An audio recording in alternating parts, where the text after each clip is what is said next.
मेलिनोव को अलविदा कहने के लिए वजीर सनत व तिजारत एयरपोर्ट आ रहे थे, इसलिए एयरपोर्ट पर जबरदस्त हिफाजती इंतजामात किए गए थे।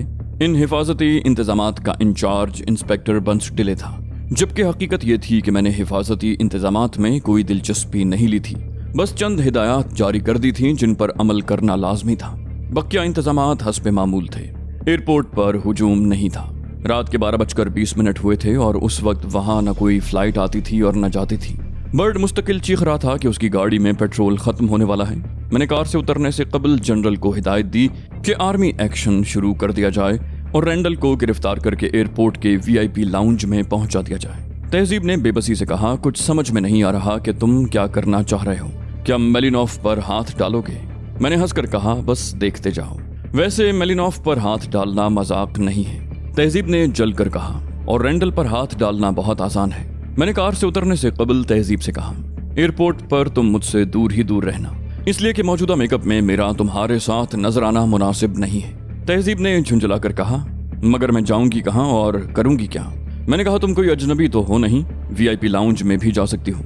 मैं भी थोड़ी देर के बाद वहीं आ जाऊंगा, मगर खबरदार मेरे किसी मामले में दखल मत देना। मैं टहलता हुआ डिपार्चर लाउंज में पहुंच गया, जहां इमिग्रेशन वगैरह की कार्रवाइयां हो रही थी। मेलिनोव अपने साथियों समेत VIP लाउंज में मौजूद था। इंस्पेक्टर बंसडिले की हैसियत से मैं चंद अफराद से मिला और फिर VIP लाउंज की तरफ बढ़ने लगा। अभी मैं रास्ते में ही था कि मैंने गोलियों की तड़तड़ाहट सुनी। मुझे चूंकि मालूम था कि ये एडगर के साथी हैं और सिर्फ हवाई फायरिंग कर रहे हैं, इसलिए मैं बगैर रुके आगे बढ़ता रहा। VIP लाउंज के बाहर मुतअद्दिद मुसल्लह मुहाफिज राहदारियों में बिखरे हुए थे।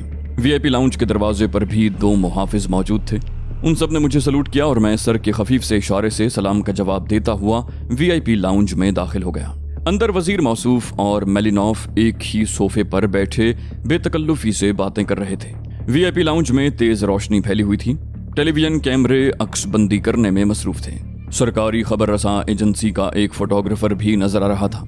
उसके अलावा मेलिनोव के साथी थे और तहजीब थी, जिसने मेरे अंदर दाखिल होने पर निगाह उठाकर मेरी तरफ देखा था, फिर दूसरी तरफ देखने लगी।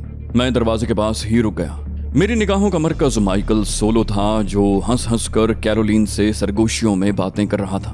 कैरोलिन कुछ झेंपी सी नजर आ रही थी, लेकिन किसी ने नजर उठाकर मेरी तरफ न देखा। चंद लम्हों तक मैं खामोशी से उन्हें देखता रहा, फिर आहिस्ता आहिस्ता कदम उठाता हुआ माइकल सोलो के पास पहुंच गया। मैंने झुककर बड़े मुअद्दबाना अंदाज में कहा, मैं माजरत चाहता हूं जनाब, मैं आपकी जामा तलाशी लेना चाहता हूं। माइकल सोलो ने चौंक कर मेरी तरफ देखा और उसकी पेशानी पर शिकनें पड़ गईं। उसने तीखे लहजे में कहा, तुम कौन हो? मैंने कहा, खाकसार को बंसडिले कहते हैं और मैं यहाँ सिक्योरिटी इंचार्ज हूँ। माइकल सोलो ने कदरे ऊंची आवाज में कहा, क्या तुम्हें नहीं मालूम कि VIP लोगों की जामा तलाशी नहीं ली जा सकती? चंद लोग चौंक कर हमारी तरफ मुतवज्जे हो गए।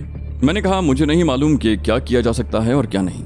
मैं तो सिर्फ इतना जानता हूँ कि मैं सिक्योरिटी इंचार्ज हूँ। सिक्योरिटी के नुक्ता नजर से जो मुनासिब समझूं कर सकता हूँ। माइकल सोलो की मुट्ठियां गुस्से से भिंच गईं। वो बोला, मालूम होता है कि तुम मजीद मुलाजिमत नहीं करना चाहते। मेरे होंठों पर मुस्कुराहट उभरी। मैंने बड़े मीठे लहजे में कहा, करना चाहता हूँ मिस्टर माइकल, तभी तो आपकी तलाशी लेने पर इसरार कर रहा हूँ। माइकल सोलो खड़ा हो गया। उसने बुलंद आवाज से कहा, हमारी तौहीन की जा रही है, और वहां मौजूद तमाम लोग चौंक पड़े। वजीर सनत व तिजारत ने ऊंची आवाज में कहा, क्या बात है?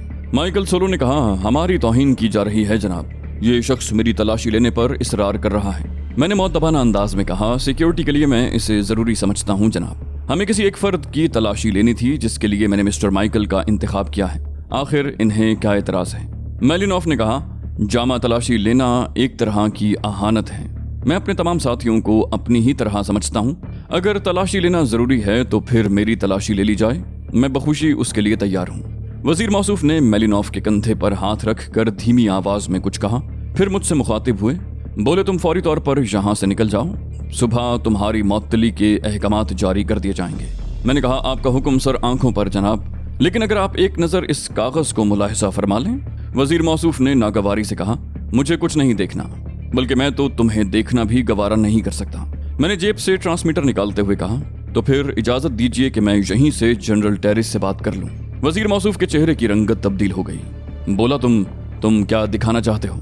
मैं आगे बढ़ा और निहायत मुअद्दबाना अंदाज में जेब से एक इजाजतनामा निकाल कर वजीर मौसूफ की तरफ बढ़ा दिया। उन्होंने उस पर जल्दी जल्दी एक निगाह डाली और अपना निचला होंठ दांतों में दबा लिया। मैंने निहायत अदब से पूछा, अगर आप इजाज़त दें तो मैं मिस्टर माइकल की जामा तलाशी ले लूं। उन्होंने जवाब देने की बजाय मुंह दूसरी तरफ फेर लिया। ये गोया एक तरह की इजाज़त थी। मैंने मेलिनोफ से कहा, अब जबकि वजीर मौसूफ ने मुझे इजाज़त मरहमत फरमा दी है, मेरा ख्याल है आपको भी कोई एतराज़ नहीं होगा। मेलिनोफ का चेहरा गुस्से से सुर्ख हो गया। उसने वजीर मौसूफ को मुखातिब किया, बोला, मेरी कुछ समझ में नहीं आता कि गोयटे हिल की हुकूमत हमारी तौहीन करने पर क्यों तुली हुई है। वजीर मौसूफ क्या जवाब देते हैं, उन्हें कुछ मालूम ही नहीं था। उनकी ज़बान पर तो उस इजाज़तनामे ने ताले डाल दिए थे जो मैंने उन्हें दिखाया था। उस इजाज़तनामे की रूह से मैं कोई भी कदम उठाने के लिए पूरी तरह आज़ाद था और ये इजाज़तनामा जनरल टेरिस के दस्तखतों से जारी किया गया था।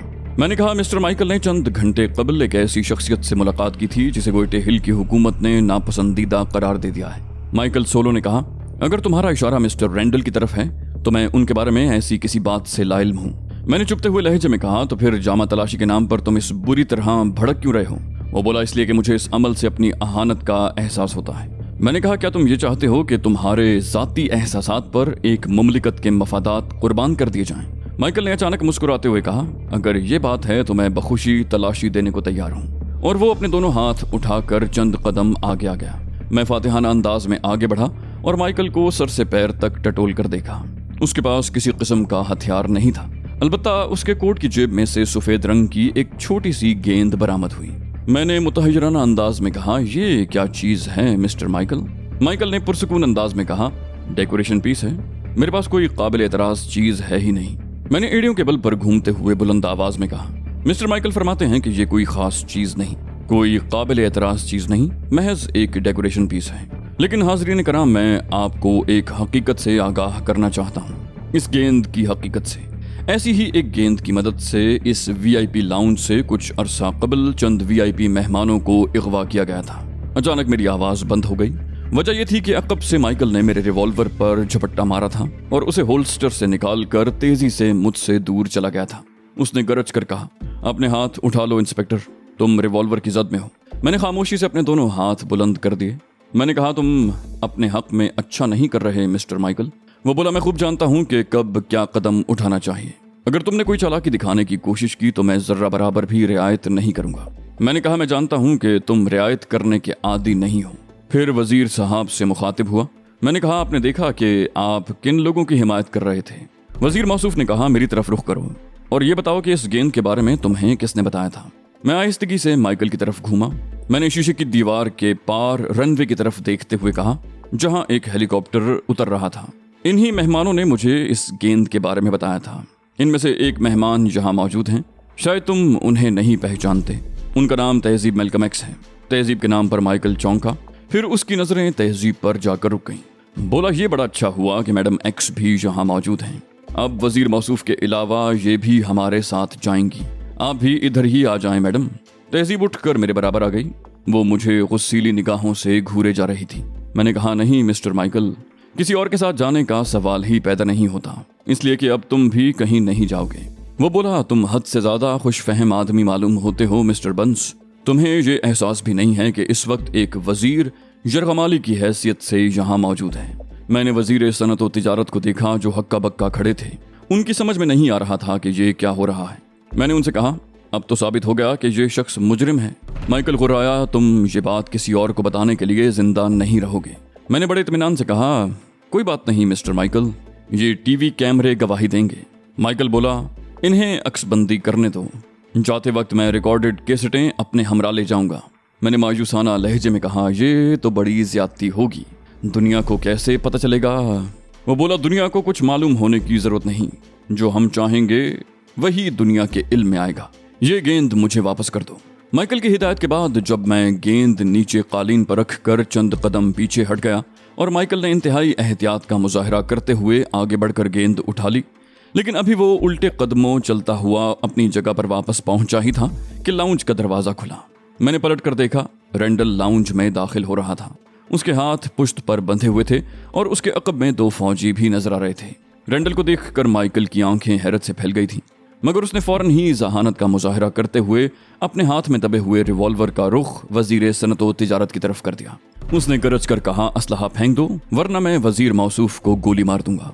दोनों फौजी एक लम्हे को हिचकिचाए मगर मैंने उन्हें माइकल के हुक्म पर अमल करने का मशवरा दिया और उन्होंने भी मुनासिब यही समझा कि अपने हथियार फेंक दें। माइकल ने फातिहाना अंदाज में कहा, तुमने देखा, अब अगर कहो तो हम तुम्हें भी अपने साथ ही ले चलें।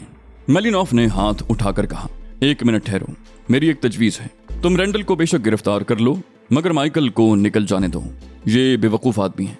माइकल खामोश रहा, गोया वो इस तजवीज़ से मुत्तफिक था। मैंने वजीर मौसूफ की तरफ देखा। मैंने उनसे पूछा, आपका क्या ख्याल है जनाब? उन्होंने एक भर्राई हुई आवाज़ में कहा, मेरे ख्याल में मिस्टर मेलिनोफ ने एक माकूल तजवीज़ पेश की है। इस तजवीज़ पर अमल करने में कोई हर्ज नहीं है। मैंने तहजीब से कहा, और आप क्या कहती हैं मैडम? वो बोली, हमारा मुजरिम रेंडल है। जब ये गिरफ्तार हो गया तो हम दीगर लोगों से सरफ नज़र कर सकते हैं। मैंने एक तवील सांस ली। कहा, मेरा फैसला यह है मिस्टर मेलिनोफ कि माइकल भी खुद को हमारे हवाले कर दें। इससे कम पर मैं किसी मफाहमत के लिए तैयार नहीं हूँ। माइकल ने कहा, मालूम होता है तुम्हारा दिमाग खराब हो गया है। तुम मेरे साथ सौदेबाजी की पोजीशन में नहीं हो। हमारा पल्ला भारी है। मैंने अपने हाथ गिराते हुए कहा, तो मैं इस पलड़े को हल्का किए देता हूँ। माइकल चीखा, खबरदार इंस्पेक्टर, मैं तुमसे पहले इस वजीर को गोली मार दूंगा। मैंने बड़े सुकून से कहा, जरूर मार दो। उसके बाद दूसरी गोली मुझे, तीसरी और चौथी इन फौजियों को, 5वीं तहजीब को और छठी खुद अपने आप को मार लेना। मैंने माइकल की तरफ एक कदम बढ़ाया। वजीर मौसूफ के चेहरे की रंगत पहले ही उड़ चुकी थी। गालिबन उन्हें अपनी मौत का यकीन हो गया था। लेकिन माइकल ने रिवॉल्वर का रुख तेजी से मेरी तरफ कर दिया। बोला, तुम अहमक हो। पहले मैं तुम्हें मौत की नींद सुलाऊंगा, किसी और का नंबर बाद में आएगा। मैंने माइकल की तरफ एक कदम और बढ़ाया। लाउंज में छाया हुआ सन्नाटा पहले से गहरा हो गया था। हर शख्स यही तवक्को कर रहा था कि किसी भी लम्हे माइकल के रिवॉल्वर से गोली निकलेगी और मुझे चाट जाएगी। तहजीब और वजीर मौसूफ सबसे ज्यादा मुस्तरिब थे। वजीर मौसूफ ने भर्राई हुई आवाज में कहा, रुक जाओ इंस्पेक्टर, क्यों खामखा अपनी जान के दर पे हुए हो? मैंने उसकी तरफ देखे बगैर कहा, मैं वही कर रहा हूँ जो मेरा फर्ज है। माइकल ने दुरुस्त लहजे में कहा, अपने हाथ ऊपर उठा लो, वरना मैं तुम्हें अगली वार्निंग नहीं दूंगा। मैंने मजे का खेज अंदाज में कहा, रिवॉल्वर हाथ में हो तो च्यूंटी भी शेर हो जाती है। माइकल ने सर्द लहजे में कहा, खुद को दलेर या शेर कहलवाने का मुझे कोई शौक नहीं। जब असलहा मौजूद हो तो ऐसी हिमाकत नहीं करनी चाहिए। मैंने मायूसाना अंदाज में कहा, लेकिन मैं क्या करूं? मुझे एक पुराना कर्ज चुकाना है। याद है तुमने मुझे गोइटे हिल एयरपोर्ट के हवाले से ताना दिया था। माइकल सोलो बुरी तरह चौंक पड़ा। उसने सरसराती हुई आवाज में कहा, कौन हो तुम? उसके चेहरे पर अचानक ही तनाव पैदा हो गया।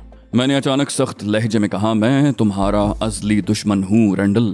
पहचान सको तो मुझे मेरी आवाज से पहचान जाओ। माइकल की आंखें हैरत से फैल गईं।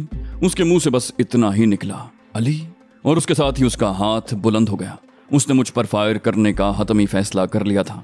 मैंने उसके बुलंद होते हुए हाथ की परवाह किए बगैर कहा, आज फैसले की रात है रेंडल। आज मालूम हो जाएगा कि तुम कितने ज़हीन, शातिर और दलेर हो। रेंडल का हाथ तेजी से नीचे आया और उसने मेरे सर का निशाना लेकर रिवॉल्वर का ट्रिगर दबा दिया। लाउंज की महदूद फजा में एक धमाका हुआ। रिवॉल्वर की नाल से धुआं निकल रहा था, मगर मेरे मुंह से न तो कोई चीख बरामद हुई और ना ही मैं जमीन पर गिरा। मैं तो अपने कदमों पर पहले की तरह खड़ा मुस्कुरा रहा था। मैंने कहा, तुम्हारे लिक्वान ने मुझे नाकाबिले तस्खीर बना दिया है। अब मुझ पर गोलियां भी असर नहीं करती। लाउंज में सनसनी फैल गई थी। ऐसा नाकाबिले यकीन मंजर पहले किसी ने नहीं देखा होगा। एक शख्स पर फायर किया गया, मगर उसे कुछ भी ना हुआ। रेंडल की आंखें भी हैरत से फैल गई थीं, जो माइकल सोलो के मेकअप में था। मैंने मजे का खेज अंदाज में कहा, अभी 5 गोलियां बाकी हैं रेंडल, उन्हें भी आजमा लो, शायद कोई गोली काम कर जाए। मैं तुम्हें मुकम्मल शिकस्त से 2-4 करना चाहता हूँ। रेंडल पर दीवानगी सितारी हो गई। उसने लगातार 5 मजीद फायर करके रिवॉल्वर खाली कर दिया। फायरिंग के नतीजे में मुझे कोई गजंद पहुंचने के सिवा सब कुछ हुआ और फिर रेंडल ने मुझ पर रिवॉल्वर खींच मारा। मैंने झुकाई दी और रिवॉल्वर मेरे ऊपर से गुजर गया। फिर जैसे ही मैं सीधा हुआ, रेंडल ने बिजली की सी तेजी से गेंद मेरे चेहरे की तरफ फेंकी। मैंने गेंद से बचने की कोशिश न की। उसकी बजाय मैंने दोनों हाथ आगे की तरफ बढ़ाए और निहायत एहतियात से गेंद को कैच कर लिया। मैंने गेंद तहजीब की तरफ बढ़ाते हुए रेंडल से कहा, मैं तुम्हें यही मौका दे रहा था। वो सन्नाटे के आलम में खड़ा था। दोनों फौजियों ने पोजीशन संभाल ली थी और अब रेंडल हरकत नहीं कर सकता था। मैंने कहा, अब क्या ख्याल है मिस्टर मेलिनोफ? ये दोनों मुजरिम साबित हो गए हैं, लिहाजा अगर इजाजत हो तो इन दोनों को गिरफ्तार कर लिया जाए। मेलिनोफ ने बसद मुश्किल सर को असबाती जुम्बिश दी। मैंने कहा, आपके मजीद इत्मीनान के लिए मैं आप लोगों को माइकल सोलो का असल चेहरा दिखाई देता हूँ। मैं रेंडल की तरफ बढ़ा, लेकिन अभी मैं उससे चंद कदम के फासले पर ही था कि उसने मुझ पर झपटने की कोशिश की। میں اس کے لیے پہلے ہی تیار تھا، بلکہ سچی بات تو یہ ہے کہ میں نے اسے خود پر حملہ کرنے کا موقع فراہم کیا تھا۔ اس کی گرفتاری سے قبل اسے معذور کر دینا ضروری تھا۔ میں نے تیزی سے ایک طرف ہٹ کر رینڈل کا دایاں ہاتھ جکڑا اور پوری قوت سے کوہنی کے جوڑ پر ضرب لگائی۔ ہڈی ٹوٹنے کی آواز سب نے ہی سنی۔ میں نے رینڈل کو ہمیشہ کے لیے ناکارہ کر دیا تھا۔ رینڈل کے حلق سے ایک کربناک چیخ نکلی۔ وہ گرا اور ماہی بے آب کی طرح لوٹنے لگا۔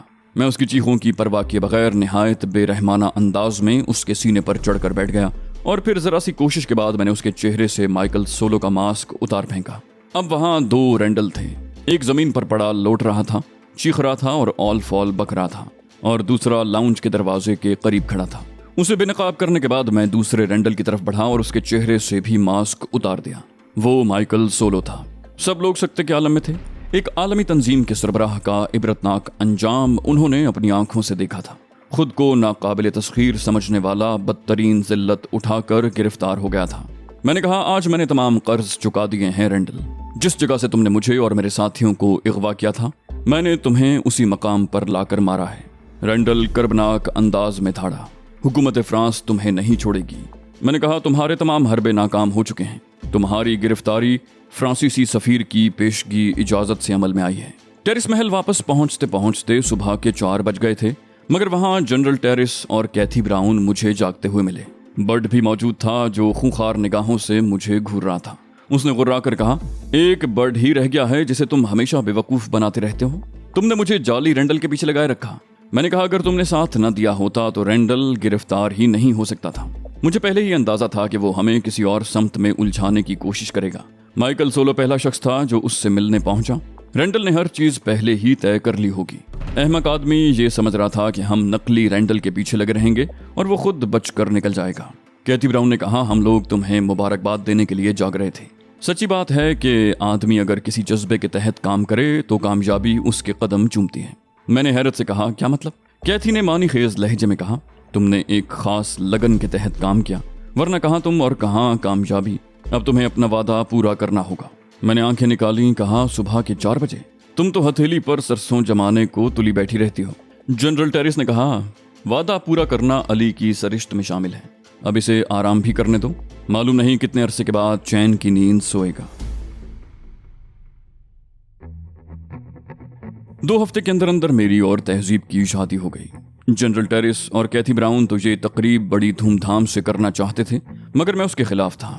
چنانچہ کئی روز کی کشمکش کے بعد یہی طے ہوا کہ تقریب نہایت سادگی سے انجام پائے گی۔ اس تقریب میں جنرل اور کیتھی براؤن کے چند قریبی دوست کے علاوہ علی گروپ کے ارکان شریک تھے۔ شادی کی تقریبات اختتام پذیر ہونے کے بعد میں کوئی رات 2 بجے کے قریب حجلہ عروسی میں داخل ہوا۔ مجھ پر ایک عجیب سی افسردگی طاری تھی۔ میں نے کبھی سوچا بھی نہ تھا کہ میری شادی وطن سے ہزاروں میل دور اس طرح ہوگی کہ اس میں میرے خاندان کا ایک فرد بھی شریک نہیں ہوگا۔ عروسی جوڑے میں ملبوس تہذیب نے گھونگھٹ کے عقب سے شرمیلی آواز میں کہا، کیا سوچ رہے ہو علی؟ میں آہستگی سے چلتا ہوا سیج کے پاس پہنچا اور تہذیب کے برابر بیٹھ گیا۔ میں نے دھیمی آواز میں کہا، میں قسمت کی اس ستم ظریفی پر غور کر رہا تھا کہ میری شادی ہوئی تو دیار غیر میں۔ دلہن بنی تہذیب نے گھونگھٹ الٹ کر میری طرف دیکھا، بولی، کتنی عجیب بات ہے، میں بھی یہی سوچ رہی تھی۔ میں نے کہا، یہ موقع ہی ایسا ہوتا ہے تہذیب، شاید ہر ایک کو ایسے موقع پر اپنے بچھڑے ہوئے عزیز و اقارب یاد آتے ہوں گے۔ تہذیب نے جھجکتے ہوئے کہا، میں کچھ اور ہی سوچ رہی تھی علی، لیکن نہیں، میں بھی کچھ نہیں کہوں گی ورنہ تم سوچو گے کہ… وہ خاموش ہو گئی۔ میں نے تڑپ کر کہا، تہذیب، کیا امنگوں بھری اس رات کی ابتدا بدگمانی سے ہوگی؟ تمہارے ذہن میں یہ بات کیسے آئی کہ میں تمہارے بارے میں کوئی بات غلط سوچ سکتا ہوں؟ تہذیب نے بڑی محبت سے اپنا ہاتھ میرے ہونٹوں پر رکھ کر مجھے چپ کروا دیا۔ بولی، بس آگے کچھ مت کہنا علی، بات بدگمانی کی نہیں، بس مجھے کہتے ہوئے شرم آ رہی تھی، زبان نہیں کھل رہی۔ میں نے حیرت سے کہا، ایسی کیا بات ہے تہذیب؟ ہم دونوں نے کبھی ایک دوسرے سے کچھ نہیں چھپایا، بلا جھجک کچھ بھی کہہ سکتے ہیں۔ وہ بولی، میں سوچ رہی تھی کہ اگر ہم اپنی پہلی رات پاکستان میں گزاریں۔ وہ جملہ ختم کرتے کرتے مارے شرم کے دوہری ہو گئی۔ میں حیرت سے اسے دیکھ رہا تھا۔ اس وقت وہ گرین پول کی ایجنٹ، جوڈو کراٹے کی ماہر تہذیب میلکم ایکس نہیں تھی۔ اس وقت وہ ایک خالص مشرقی عورت تھی جو پہلی رات اپنے مجازی خدا سے بے تکلف نہیں ہو سکتی۔ اس کی نظریں جھکی جھکی ہوتی ہیں، آواز میں ارتعاش اور لہجہ مدھم ہوتا ہے، الفاظ ٹوٹ ٹوٹ کر منہ سے ادا ہوتے ہیں اور کانوں کی لویں ذرا ذرا سی بات پر سرخ ہو جاتی ہیں۔ وہ مجھ سے اتنی سی بات نہیں کہہ پا رہی تھی کہ اگر شادی وطن سے دور ہوئی تو کیا ہوا، ہم شب عروسی تو اپنے وطن میں منا سکتے ہیں۔ वतन के हवाले पर मेरे जहन में बहुत सी यादें ताज़ा हो गईं। आदमी खा कुछ भी करे, कहीं भी रहे, वतन की मिट्टी से उसका नाता बहुत गहरा होता है जो कभी टूट नहीं सकता। शायद मेरी अपनी लाशऊरी ख्वाहिश भी यही थी जिसे तहजीब ने ज़बान दे दी थी। वो ठीक कह रही थी, हमें अपनी शब उरूसी पाकिस्तान में ही मनानी चाहिए थी। पाकिस्तान जो मेरा वतन था, वतन है और वतन रहेगा, जिसका नाम आते ही कानों में बंसी की मधुर तानें गूंजने लगती हैं। बैलों के गले में बंधी हुई घंटियों की आवाज़ें बांसुरी की उन तानों में घुल मिल जाती हैं। मैंने कपकपाती हुई आवाज़ में कहा, मैं तुमसे मुत्तफिक हूँ तहजीब। चौथे रोज़ हम पाकिस्तान पहुँच गए और एक तवील अरसे बाद अपनी सरजमीन पर कदम रखते वक्त मैं शदीद किस्म के जज्बात का शिकार था। मेरा जी चाहता था वतन पाक की मिट्टी को बोसे दूं, उसकी खाक पर अपनी जबीं रगड़ूं, अपने रब के हुजूर सरबसुजूद हो जाऊं। मैं सुरखरू होकर लौटा था। मेरा दामन कामयाबियों और दिल खुशियों से मामूर था। हमारे पास ज्यादा साजो सामान नहीं था, जरूरत की चंद चीजें और 2 अदद सूटकेस जिनमें चंद जोड़े कपड़ों के सिवा और कुछ नहीं था। हमने अपनी आमद की इत्तला किसी को नहीं दी थी, इसलिए ये सवाल ही पैदा नहीं होता था कि कोई हमें रिसीव करने आता। लेकिन उस वक्त मेरी हैरत का ठिकाना नहीं रहा जब मैंने एक ड्राइवर की यूनिफॉर्म में मलबूस एक शख्स को अपने करीब आते देखा। उसने बड़ी खुश अखलाकी से कहा, मिस्टर एंड मिसेस अली, और ट्रॉली से हमारे सूटकेस उठा लिए। बोला, गाड़ी मौजूद है, तशरीफ लाइए। मैं हैरत से गुंग होकर रह गया। ड्राइवर के एतमाद ने मुझे बुरी तरह उलझा दिया था। उसका अंदाज ऐसा था जैसे वो कोई अजनबी काम नहीं कर रहा, जैसे ये सब कुछ हमारे और उसके माबैन तयशुदा प्रोग्राम के मुताबिक हो रहा है। तहजीब ने कहा, ये क्या चक्कर है अली, क्या हमें कहीं सुकून नहीं मिल सकेगा? यहाँ भी ऐसे पुरस्कार वाक़यात हमारा पीछा नहीं छोड़ेंगे। मैं खुद भी इस मखमसे में था, उसे क्या जवाब देता। इस असना में ड्राइवर मुड़ा और हमें अपनी जगह खड़ा देख कर बोला, तशरीफ लाइए जनाब। मैंने तहजीब से कहा, मेरा ख्याल है इसे भी देख ही लेते हैं। वो मेरे लहजे को पहचानती थी। अस्बात में सर हिलाकर उसने रजामंदी जाहिर कर दी और हमने ड्राइवर के पीछे चलना शुरू कर दिया। एक स्याह सेडान के पास पहुंचकर उसने बड़े अदब से हमारे लिए अकबी दरवाजा खोला। हमारे अंदर बैठने के बाद दरवाजा बंद किया और हमारे सूटकेस डिक्की में रखने के बाद ड्राइविंग सीट पर बैठकर कार स्टार्ट कर दी। मैं तन बतकदीर होकर बैठ गया।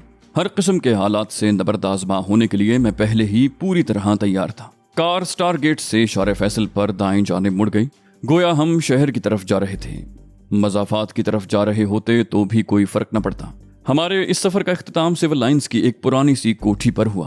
पूरे सफर के दौरान किसी ने एक लफ्ज भी अदा नहीं किया था। जिस कोठी के पोर्च में कार रुकी थी उस पर किसी किस्म की तख्ती नहीं थी, बस वो एक पुरानी सी इमारत थी जिसके अहाते में रौनक भी नजर नहीं आ रही थी। ड्राइवर ने उतरकर हमारे लिए दरवाजा खोला और उसी की मायत में हम कोठी के अंदर दाखिल हुए। अंदर राहदारी में बिछा हुआ पायदान भी शायद कोठी ही की उम्र का था। वो बुरी तरह बोसीदा हो चुका था मगर बिछा हुआ था। उस राहदारी के दोनों तरफ कई कमरे थे मगर सब के सब दरवाजे बंद थे।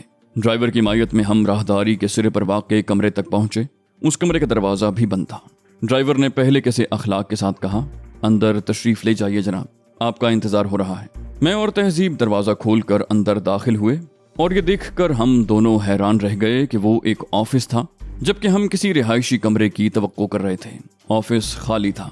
मेज पर एक टेप रिकॉर्डर रखा था जिसका प्ले बटन दबा हुआ था। मुझे यूं महसूस हुआ जैसे मेरे लिए कोई जाल बिछाया गया हो। मैंने कमरे का दरवाजा बंद किया और हम दोनों मेज के सामने पड़ी हुई कुर्सियों पर बैठ गए। दफतन टेप रिकॉर्डर से आवाज उभरने लगी। वो आवाज सुनकर मेरे रोंगटे खड़े हो गए। वो मेरी आवाज थी। रेंडल ने जो जजीरे मर्ग पर मेरी आवाज टेप कर ली थी जब उसने मुझ पर शख्सियत की तब्दीली का अमल किया था। उस दौरान उसे धोखा देने के लिए मैंने सहूनियत की हिमायत और मुसलमानों खुसूसन फ़लस्तीन के खिलाफ जो कुछ कहा था वो सब कुछ उस कैसेट में महफूज था और टेप रिकॉर्डर के स्पीकर से पिघले हुए शीशे की मानंद मेरे कानों में उतर रहा था। मेरे जिस्म में सनसनी दौड़ रही थी और तहजीब के चेहरे की रंगत जर्द पड़ गई थी। हम किसी जाल में फंस गए थे। तहजीब ने कांपती हुई आवाज में कहा, ये सब कुछ क्या है अली?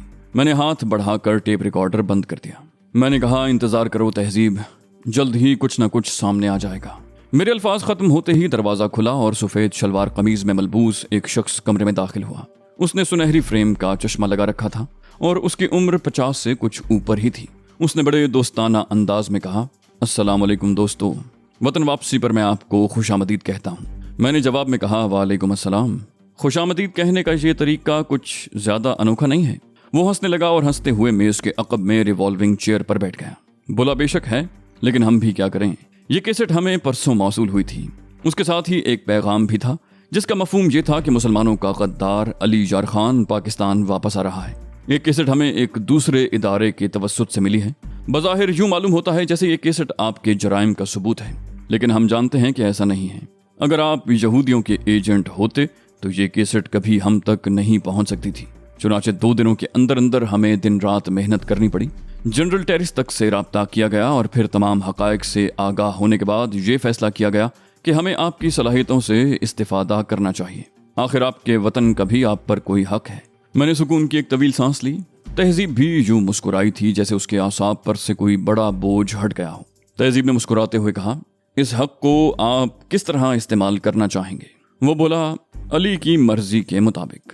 उसने इतना मुख्तसर और भरपूर जवाब दिया कि कुछ कहने की गुंजाइश ही नहीं बची। पाक सरजमीन पर कदम रखते ही मेरी तस्कीन का सामान हो गया था। उसने मुस्कुराते हुए कहा, आपकी रिहाइश का इंतजाम कर दिया गया है और साथ ही 1 महीने की छुट्टी का भी। पहले आप हनीमून मना लें, फिर हम बकिया बातें भी तय कर लेंगे। मैंने कहा, मैं बहुत कड़ी शराइत भी पेश कर सकता हूँ। उसने संजीदा होते हुए कहा, आप कितनी कड़ी शराइत पेश करेंगे अली साहब? मैं अपने इदारे का सरबराह हूँ, लेकिन बखुदा मैं आपकी मातहती में काम करके फख्र महसूस करूंगा। इससे ज्यादा वाकई कुछ नहीं कहा जा सकता था। इस बात को कई साल गुजर चुके हैं। मैं अब भी यहूदियों के खिलाफ बरसरे पैकार हूँ, मगर अब मैं अपने वतन के लिए काम कर रहा हूँ। चूंकि मैं एक इंतहाई खुफिया और हसास नौयत के मुल्की इदारे से वाबस्ता हूँ, इसलिए अपने वो कारनामे कलम बंद नहीं कर सकता जो इस दौरान मैंने सर अंजाम दिए। ताहम इतना जरूर कह सकता हूँ कि जब भी आप अखबार में किसी यहूदी की गिरफ्तारी या किसी सहूनी मंसूबे की नाकामी की खबर पढ़ा करें तो इस नाचीज अली यार खान को जरूर याद कर लिया करें।